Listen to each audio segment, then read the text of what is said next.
The most interesting guests in the music industry, entertainment, art, and politics step into the studio for Turning Point with Frank MacKay.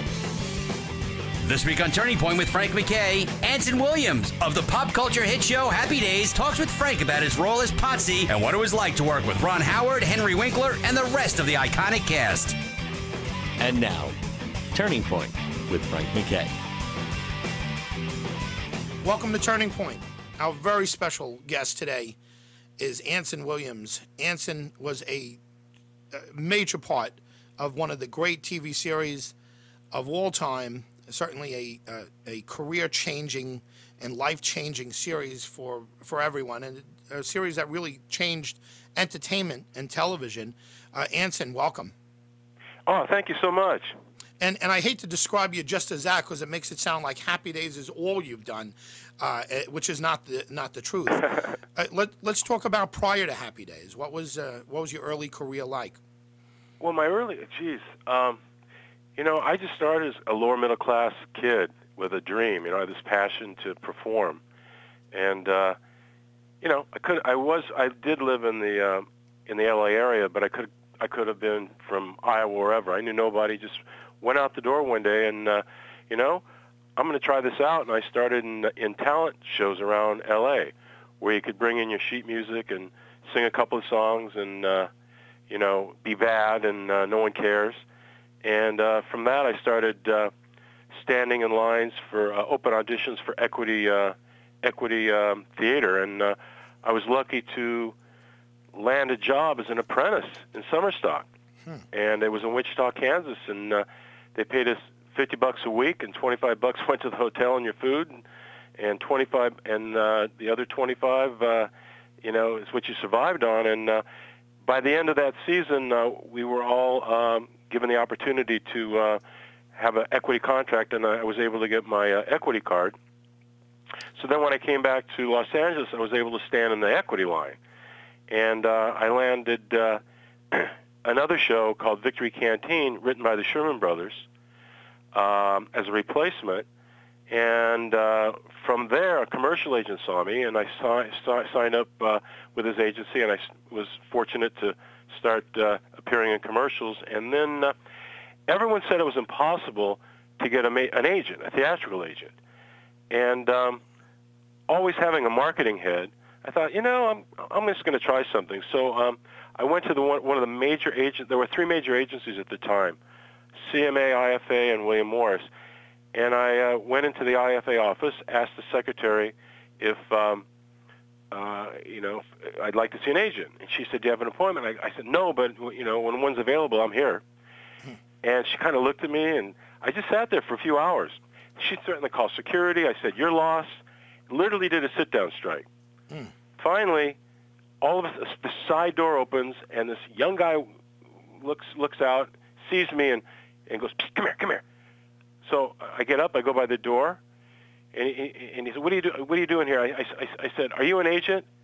He said, yeah. Well, that was it. I was selling him. He starts laughing. He says, come in here. Turned out he was the lowest guy on the totem pole, and we went in this office. It was a broom closet, but it looked like the Taj Mahal to me. I was in, man. I was in. And I'm sitting there, and I'm selling, and he says, just what? Stop. He said, you're very lucky.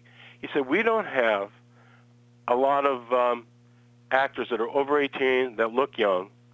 I heard there was this kid who was a pain in the neck out in the lobby. I said, you look right.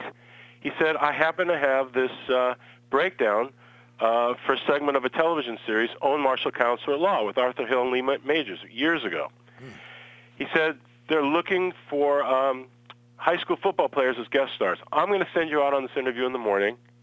If you get it, we'll sign you. I go, oh, I'm kidding. Thank you. So I go down to Universal Studios in the morning, and now by the way, I had lots of musical theater experience, lots of singing experience. I never had a dramatic lesson in my life. Wow. I walk in there, I pick up the sides that I'm going to read. I play a football player who dies in an overdose of drugs, and it's the death scene. Oh, my God. True story. Now, oh, my God. So I'm looking at this going, well, it's been a nice career. So I walk in this in the Black Tower of Universal. I walk in this office, very intimidating. there's John Epstein seated, casting director in there, and a chair, and there was this young guy, kind of awkward looking, skinny guy, kind of just walking around. He never sat down. Well, I read the scene and I died, and I thought I died pretty good. Yeah. By the time I got home, I got the part. Directed by Steven Spielberg. Oh my God. And Spielberg, he had already done Duel, but his friend was John Epstein, who produced the series. I guess the director dropped out, and John convinced Steven, just would you please just take it over? Well, it was the last television segment he ever did. He didn't own. Amazing. In fact, it's in his unauthorized biography. This whole story. Do you have a copy? And of the, I'm sorry. Do you have a copy of the piece? I don't have a copy of it. I wonder if he does. I have no idea. He didn't hire me since, so. But what happened was I got signed with the agent, and I started doing all these concerned boyfriend parts. It was a great career. There'd be 5 pages of dialogue, and I'd have 5 lines, and I'd react. When did the Love American Style scene come up? You were in the original scene, I believe, right? Well, what happened was there was a pilot called Happy Days, and it wasn't for Love American Style. We did the pilot, and then they, because it was Paramount Studios, and they put it on Love American Style to kind of play it off. Oh, that's interesting. So we did the pilot, and it was a much different pilot, though. It was much softer, more like a Summer 42. And then a year later, it didn't sell. So I went back to playing the concerned boyfriend parts. Mm-hmm. And a year later, American Graffiti came out. Wow. And ABC decided to do another pilot. And this time, and Ron and I had to audition all over again. And we were lucky. We finally landed our parts back, and that one I think we shot the pilot in November '73, and we were on the air January 74. Jeez. Yeah, I mean it was so fast. Little did you know what would happen from there. Well, Happy Days. I mean, aside from just the odds in life of even ending up with a show like that is just, I don't think there are any odds. But more than anything, and what I take with me now in my business world and when I direct, we had such good mentors. I mean, it never felt like, it always felt like a family. It never felt like this. We were big shots or this big show. It was way different then, much more tactile, much simpler. I mean, we had a basketball hoop. That was our hobby outside the stage, And Gary Marshall, God bless him, made our careers because he went out of his way as our boss to inspire us to wear many hats. You might not be actors all your life. Most of you won't be, but you have opportunity here. He said, get out of the way of yourself. Look forward. Look at opportunity. Anson, I can tell you're entrepreneurial. I can tell you're this. Use it. The world comes to these sets. Keep your eyes open. Don't get so involved with yourself that you're going to miss something. And he also told us, too, he said, I will do whatever it takes creatively for you guys. You have a problem, you come to me. And he said, anything you want to learn about this business, you can watch big directors direct. You can come to our writing sessions. I will bend backwards for you guys to have an education because he always wanted to be a school teacher. He said, I will not ever accept you coming to me and telling me you don't like your dressing room, you want a bigger trailer. He said the answer is no, don't come to me. That doesn't go in your pocket, that doesn't go in your career, and it doesn't help your life. And that's how, even Henry Winkler, he was the biggest star in the world. For dressing rooms, we had these plywood kind of rooms on wheels like trailers. Yeah. Literally, with shag carpeting and a light bulb. He never changed that dressing room. He never dared ask to change that dressing room. That's amazing. For 10 and a half years, we stayed in those dressing rooms. And all of this is because of Gary's inspiration, and that's so. To me, Happy Days was much more than a television show.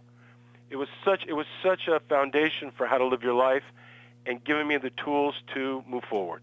Let me ask you something about the early shows. I'm such a huge fan of the first 2 seasons. I loved it. I loved it all. Don't get me wrong, but the first 2 seasons with the laugh track, the ones that weren't shot in front of the studio audience. Right. They were more like American Graffiti. Yeah, it was. I just loved it. And the whole tone of it. The volume of the actors' voices and everything else was so much lower, and it was a whole different show. As soon as it hit big, and I've heard Gary Marshall mention this in interviews. He was encouraged by the station, and I guess the other folks, the suits, I guess, to put it in front of the live audience. He went along, with it, and obviously went off to take off like a bat out of hell. What was your thought about going in front of the audience at first? Well, it was actually thrilling. I had never been on a show like that, and it was like being on Broadway. It was just such an amazingly exciting experience. And what I liked about it too was the collaboration during the week. You just didn't shoot a scene. You got to rehearse and make things better, and it just became a better show because of that platform. And because honestly, people don't realize this, but before we went live in front of an audience, we were almost canceled. We were down to 48th place in the ratings. Jeez, imagine if that happened. And us guys on our own dimes went out during reruns and promoted the heck out of the show, and got enough of a kick for Fred Silverman to decide to keep it on. But that's when it all switched. Henry went and kind of became the front of the show, and it went, 3-camera, live audience. That we went from 48th to number 1. Very few people know that. Turning Point with Frank MacKay returns right after this. Welcome back to Turning Point with Frank MacKay. When did you feel, or did you ever feel like a rock star? I mean, that show, I was a kid when that show was on, and I think all of you, just as a group, it was one of those shows, well, one of those entities, I should say, because some things happen like that, and they're not like shows. I guess the Seinfeld folks probably had that same type of feel, but, like at one point, I assume you had to feel like a rock star. You were treated like a rock star. It was quite an education, Frank. When it was different then. There were only 3 networks. There wasn't cable. There were 3 networks in your local station. We had an average of almost 60 million people watching that show a week. Did you say 16 or 60? 60. 60. Oh my God. One show we did. I think it was the show where I sang to Joni, "Put Your Head on My Shoulder." Yeah, and she fell in love with it. Almost 68 million people watched that show. That's amazing. So you couldn't go anywhere. But it was different then. The paparazzi and all that, it wasn't a business back then. There was kind of a civil code. We won't come. We're not going to follow you. But if you come to where we are, we can do what we want, like restaurants, whatever. But they would not bother you at your house. They would not follow you. All that was off the table. So at least we had that, but literally for 5 of the years, you just could not go anywhere publicly without security. Yeah. And then it was so funny because I'm looking. And by the way, back then we weren't paid like people were paid today. Nowhere near. Whole other world. And it's kind of an entrepreneurial-minded guy. I'm going, if I could sing on the show, I could get a record deal, and I could book concerts. Yeah. So I went to Gary Marshall, and I said, Gary, you got girls on the show, you got cars on the show, it's the 50s. You don't have a band. Let's make a band. I sing. He stopped. I never forget it. He looks at me, and in Gary's in Gary's voice, "Are you any good?" I go, "Yeah, I think I'm pretty good." He goes, "You got experience?" "Yeah, I used to sing." He goes, "I'll tell you, all right, I'd like a good idea." He said, "I don't have time to listen to you, but I tell you what, you're going to sing to a bulldog. That way, if you're not good, I get laughs, and if you're good, I get laughs." Which is So he goes, actually a "You go-" pretty good idea. It's a good idea if you think. So he sets up the thing. So I meet with the guy. Now finally, I have my first responsibility outside of acting. Pick a song, right? Yeah. So I go to the head. I forgot the man's the head of the music department, and we picked a song, and we picked "I'm All Shook Up," right? Yeah. And there I was, and you'll see it. There's a fraternity party in one of the episodes, and there I am singing "I'm All Shook Up" to a bulldog. I remember the episode. That's the one. You lost the crew lost their money in a poker game and Something like that. Something like that. Yeah. So anyway, after Gary goes, he goes, that's pretty good. I like the band. Okay, we're gonna sing every few episodes, but you got to do it. I don't know. You're in charge of that. So for probably 7 years, or 7.5 years, no more than that. Oh gosh, no, the whole time, I was in charge of the music. Whatever I sang, I was responsible for. And we wrote some songs. I had a blast doing that. But what happened was, almost immediately after singing, Chelsea Records calls, and I'm signed to a label, and now I'm gigging all over the country. I leave on Friday night for some concert on an all-nighter, and I would make 80 times more with that concert than the show. And Gary even came up to me later and said, I'm really proud of what you do. You're making it work for you. You see, you're making it work. You're not complaining. You're making this work for you. And boy, that was a big lesson. Always the bigger picture. Yeah. You say you're entrepreneurial. If I remember correctly, and the girls in school with the 16 magazines, this is before Scott Baio joined and everything. But I think I would imagine you and Henry were more of the pinup guys, next to Donny Osmond there, and right. Stallone came in. But you were probably more of the pinup guys. Did you ever gauge at how being in, whether it's 16 or teen or whatever, Teen Beat, Tiger Beat, how that affected your bottom line? Oh, well, it affected it by, it's so funny because it affected a lot because I really never made a lot of money on the show, but I did very well off the show. And those magazines, that's what keeps your picture out there, and it brings people out to your concerts. And they buy merchandise and all that. It was a huge plus to have that. Farrah Fawcett had the poster of all posters, right? And that was somewhere around that area, 77. Did you have that? Did you have a poster that did well, and did it have to go through the show, or is it something that you did? Yeah, everything. Back then, yeah, I had a little piece of. We all had a little merchandising agreement and all that, but yeah, that all went through the show. Yeah, we weren't as sophisticated back then with merchandise as today. That came after Star Wars. Oh, that's true. That's a good point. It really wasn't. Honestly, we had clauses for merchandise in our really basic contracts that you could never get today because it wasn't that big a deal at the time. That's interesting. Licensing and all that. Yeah, that's very interesting. Actually, it's interesting to talk to somebody who follows the money aspect of it. Do you remember? And you don't have to be too specific, but do you remember your first big check from acting? I don't think I ever had a big check from acting.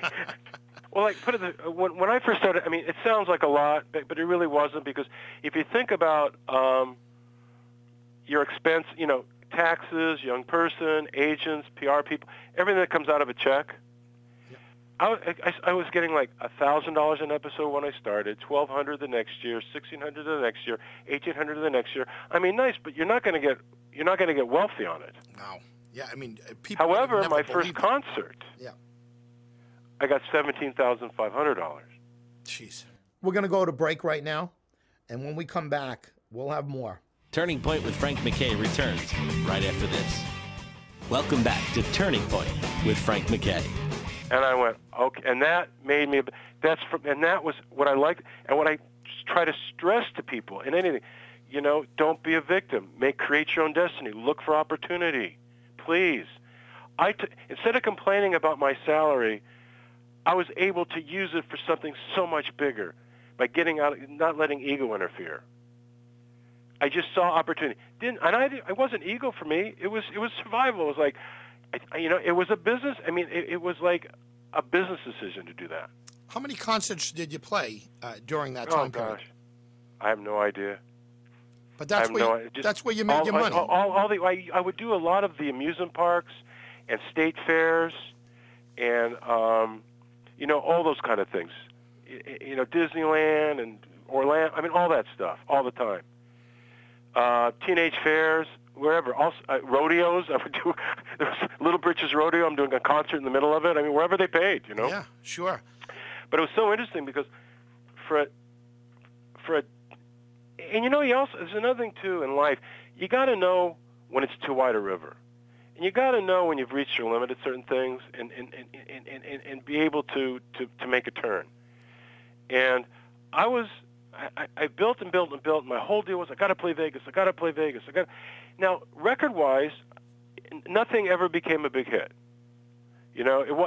So basically, so just to backtrack. So anyway, I wanted to go to Vegas and all this. So finally got an opportunity to replace Sammy Davis at Harrah's Reno in Reno because Sammy Davis was leaving for 4 days and he was with Cosby. So I got to replace him for 4 days with his approval. Wow. So that was my beginning to the next level of entertainment. And I was so excited, and I won't get into all the details, but I did it, and it went pretty well. But I'd open the show when I was up there. I'd say, "Listen, I'm the luckiest entertainer in the world. If John Denver was up here, what would he have to do? He'd have to sing his hits. Yeah. Sinatra, he'd have to sing his hits. Kenny Rogers, he'd have to sing his hits. I am so lucky. I don't have any hits. I can sing whatever I want." Did you ever release Put Your Head on My Shoulder as a single? They never did. No, they're never smart enough. I mean, that would have been such a big hit at that time. I know, but they did. But anyway, so what happened? So I did that, and then I did, and the reviews weren't bad. And all that. Then I got co-billed with Lola Falana at Resorts International in Atlantic City. Yeah. And in life you can feel when there's a piece missing. It's like something's just, even though maybe no one sees it, but you feel it. Something's not connecting, and it was just. You talk about that life-changing moment. Yeah. That turn in your life. Yeah. This is it. I was like so clear. This is your turning point. This is a big turning point in terms of direction of life.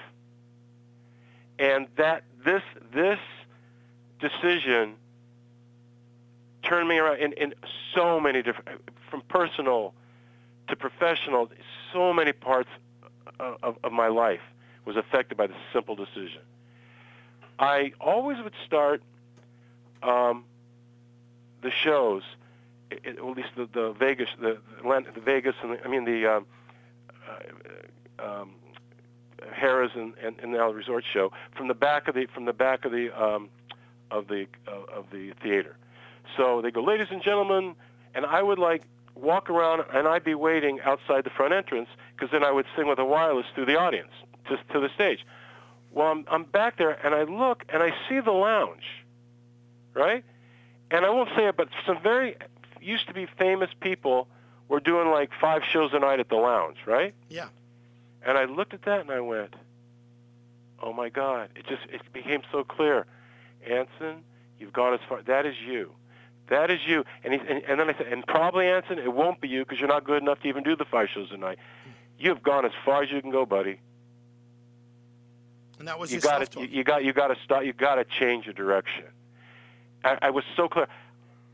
All of a sudden, I hear my name. I go through. I sing I do the show. Great ovation. Put the mic down. Next morning, called off all negotiations with Vegas. They were negotiating with the Sahara at the time, and turned my back on performing that night. Done. I was done, and I turned around. I put 100% of my time behind the camera and into business.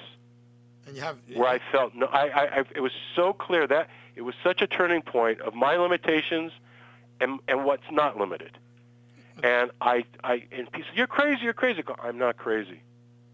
I've never felt such a strong pull in my life." It turned out to be the right decision in retrospect, right? Oh, I've directed now over 300 television shows. Yeah, I was going to say. You know, you got a body of work. I've got a thriving retail business called Star Maker Products. You know, we probably do about 30 products. I mean, all these things came about from that decision. However, I had to go through all that. All those steps gave me the education and the ability and the clarity to have this long-term possibility. You know, you have that body of work. I mean, it's 300 shows, to direct 300 shows. Well, 300 hours. But still, 300 hours is just an amazing accomplishment. And to have the experience of being an actor beforehand, and, you know, even from a financial standpoint, you know, making your mistakes, you know, I'm sure there were a lot of mistakes to make. Just a couple hundred. Yeah. Well, you know, more mistakes than television shows. Well, listen, you and everybody else has made them, you know. But I always ask folks, you know, you see the young athletes or the rappers or the rock stars or whatever, they get their money and they blow their money. How were you with your money? And again, I don't mean specifically, but did you handle your money well? Oh yeah, because you know, Gary gave us another bit of great advice, and I took it to heart. He said, you know, guys, you're in it. You're in it, and being in it means you want to do the best you can. You want to do as well you want. You're ambitious. But he said, however, never be of it. And that's a huge difference. Sure. And that's why, no, I've always been very conservative, and I've never been one to hide behind things, or, you know, or keeping up with the Joneses or any of that. So, and I have now I have 5 daughters and a grandson living at the house. So I have a grandson. Wow. Yes. Oh my gosh. And I have to be conservative. Yeah. I'm supporting these kids, you know, and I'm glad you know, so you know, I've always been one to, you know, I'm in it, I'm not of it, and once I get out of it, it's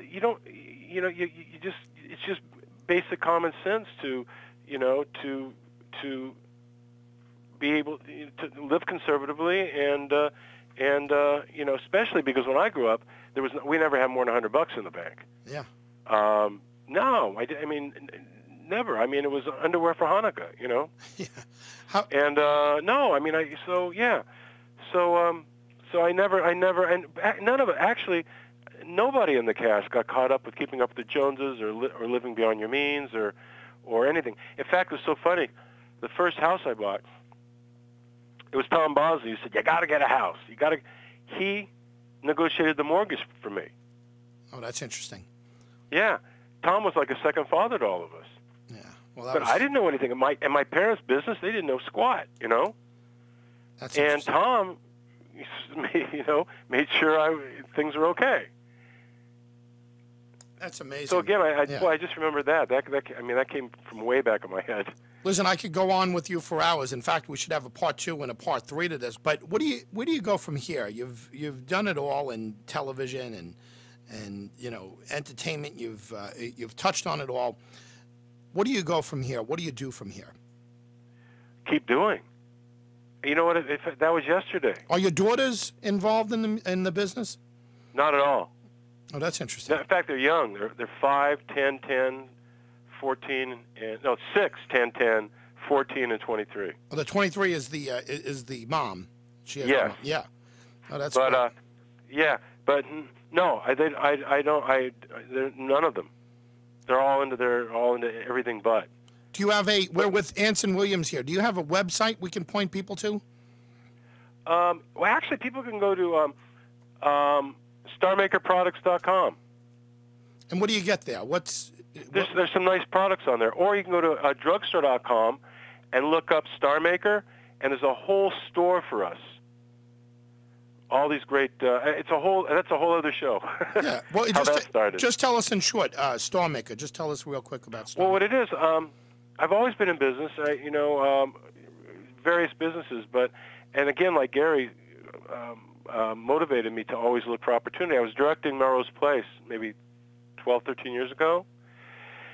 And the cast, Heather Locklear, Lisa Rinna, all these, they're all raving about this crushed pearl treatment they had in the trailer. And, well, they never talk about that stuff. And it like, you know, it like got my interest. So during a lighting setup, I went in the makeup trailer, and I met Joanna Cannell, my future business partner.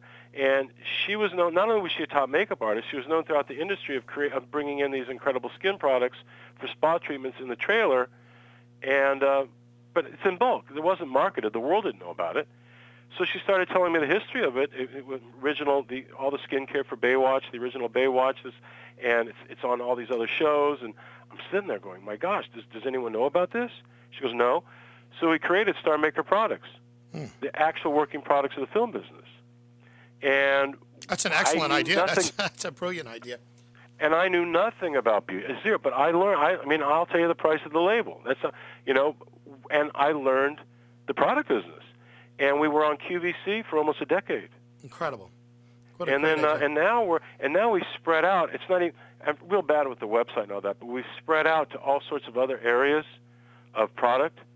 And I mean, we have the only drug-free little topical gel that is 100% clinically proven to relieve hot flashes instantly. That's amazing. And we have one of the top doctors in the world backing it for free. He created the breast cancer stamp. It's that important for chemo patients. Give the website one more time. Go to drugstore.com and look up Star Maker products. And one last thing, we're out of time, but I would suggest from this standpoint, put your head on my shoulders now. See what happens on iTunes. I bet there's a lot of young women who watched that show and swooned when Joni swooned. You'd probably make a fortune recording it now. What the heck?